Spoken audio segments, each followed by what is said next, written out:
High everyone, welcome to my mini blog. आज आहे पौष महिन्यातील रविवार. पौष महिन्यातील प्रत्येक रविवारी सूर्यनारायणाची पूजा केली जाते. हे पूजा सुवासिनी करतात. ही पूजा तुळशीजवळ अंगणात किंवा देवघरात देवाजवळही मांडू शकतात.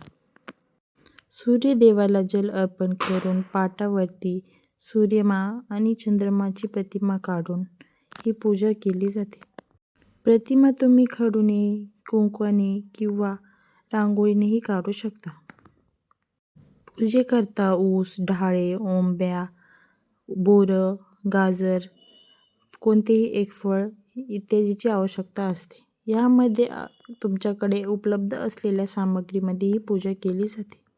सूर्यनारायणाला वस्त्रमाळ अर्पण करून, फुले वाहून, धूप दीप लावून व कथा वाचून ही पूजा संपन्न होते. थँक्यू.